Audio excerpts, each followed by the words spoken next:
What's up residents, Alistair here, and I just got back from seeing the hot new dinosaur film 65 in the cinema.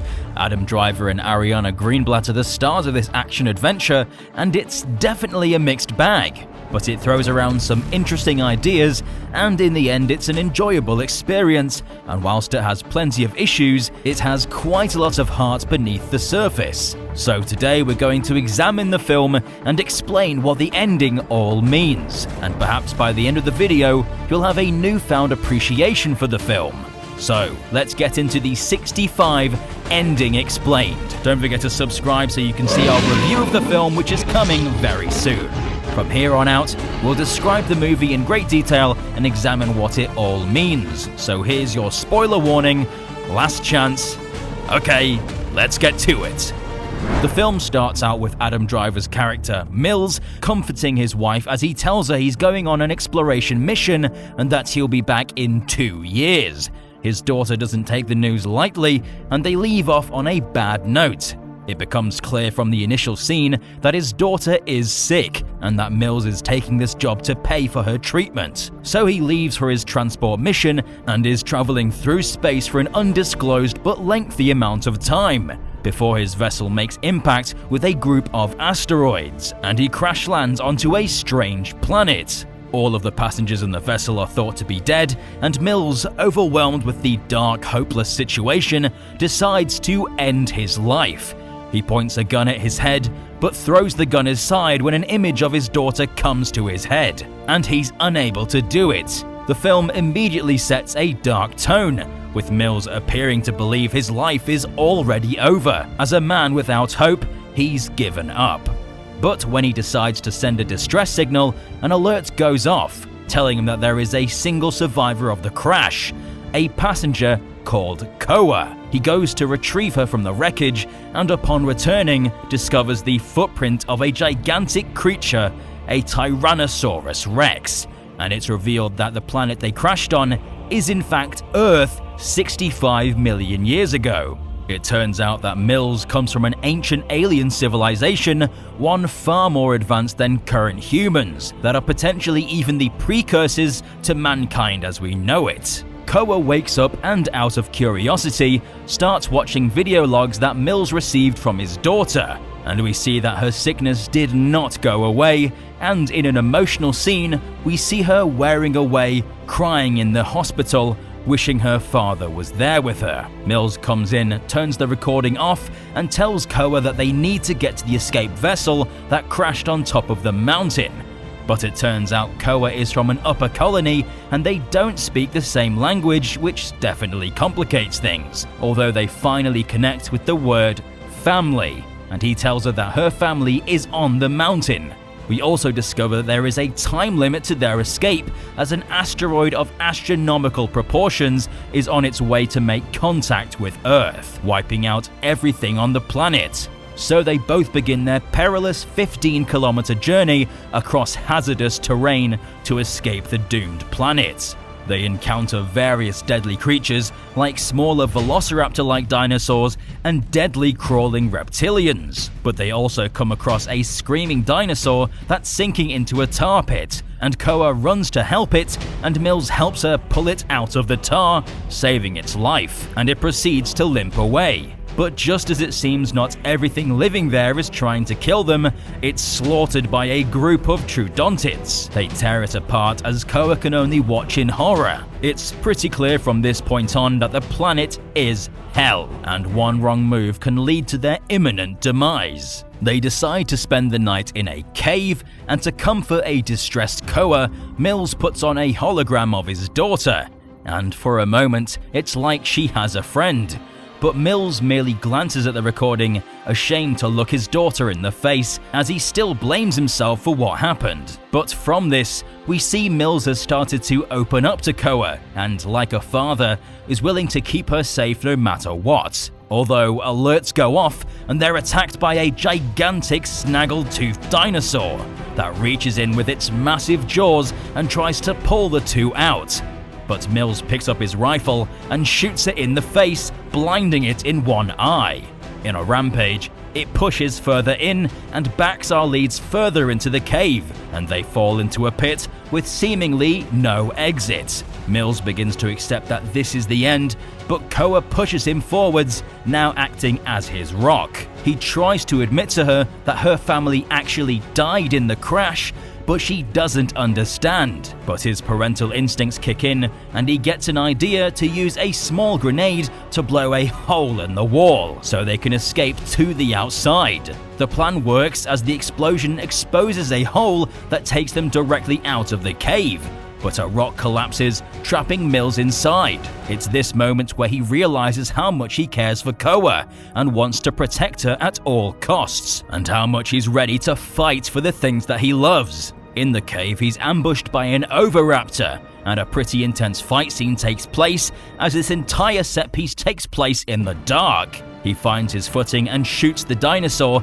and finds another way out. The two find each other and they hug, relieved that the other is okay. They both find the escape vessel on top of the mountain, but Koa discovers that her family is in fact nowhere to be seen and realizes they are dead, and she bursts into tears. But Mills admits something to her, that his daughter actually passed away during his transport mission, which explains why he was so initially closed off, guilty for not being there for her when she needed him. Despite Mills and Koa's language barrier, they connect on an emotional level and both hug each other. Now connected on the basis of loss and grief, are more determined to make it off the planet together. But before they're given a chance to get off the planet, they're attacked by not just one Tyrannosaurus Rex, but two.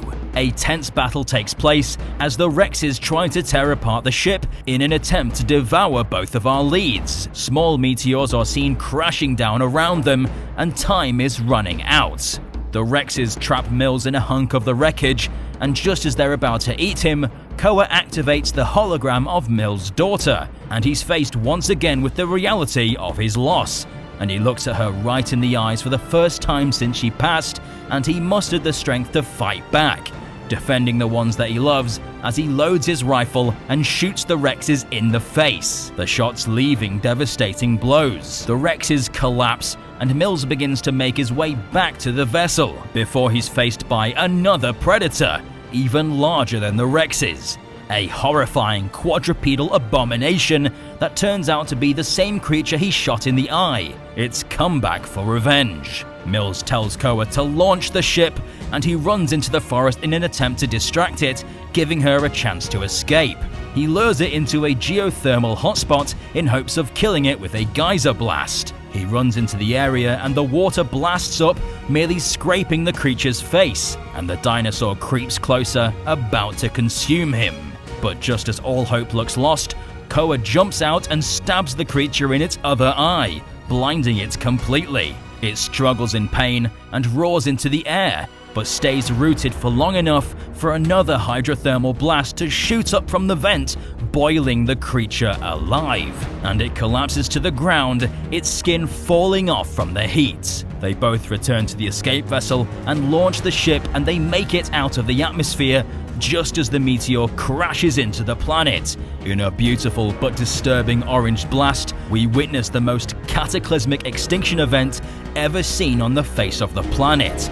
It sends country-sized chunks of Earth into space and sends ripples throughout the entire planet. The film ends with them blasting off into space to be retrieved by a rescue vessel, and we see the Earth transform over millions of years from a desolate, lifeless landscape into a world teeming with life. And we see the land which was once scorched, now full of plant life, and in the distance, a modern human city to juxtapose all the horrors we witnessed up to that point.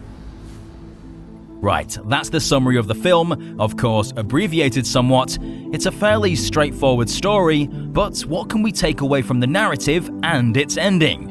Well, from what I gathered, is that the planet is the physical representation of the deepest and darkest pits of your mind, where you go when you lose all hope and think ending it is the only solution. This is where Mills went following the death of his daughter, and he was stuck in an embodiment of his inner demons, a literal, hopeless hellscape. Every trial and tribulation was a fight against that darkness. He didn't want to face the reality of what happened, which is why he never looked his daughter in the face, staying ignorant to the source of the pain. The one thing that kept him going was Kaale, and because of her, he once again found a reason to fight, to escape this hellhole he found himself trapped in. It's no accident that when he thought Kaale might be dead, that he was dragged into that very darkness he tried to overcome. But he refused to back down and defeated the metaphorical demons and made it out into the light. In the end, Kaale helped him see life for what it truly was, putting him face to face with his daughter for the first time since her passing, and he realized that she would have wanted him to go on and fight for what he loved. What started as a simple rescue mission ended with an almost father-daughter dynamic, where now he wants to be there for her to keep her safe, to not make the same mistake twice. Finding something to fight for helped him get out of that hopeless pit, with the ending shot of them escaping the planet visually mirroring what was happening in his heart, rising out of the darkness as he now has a newfound appreciation for life and something to fight for. The death of his daughter wasn't his fault, but not being there when she passed spiraled him into a long, hopeless depression that took more than just time to overcome. Mills was aware of his daughter's demise as soon as he accessed the memory logs, so in a way, his being adamant about leading Kaale to safety makes the journey a kind of redemption arc, helping her emotionally as well as from external threats. Mills' guilt-ridden consciousness gets somewhat alleviated. In the course of the journey, the duo bonded as they sought solace in their new family, and Mills unraveling the truth and sharing the most sensitive portion of his life with Kaale turned their interdependence into mutual trust. As 65 ends, Mills most likely accepted Kaale as part of his family. The film is all about grief and how love and family can help you overcome that. The film throws a lot of ideas around, and not all of them stick, but the emotional journey is something that really resonates with me, and I'm sure it'll connect with many others as well. When you've been at your lowest point, there's that one thing that keeps you going.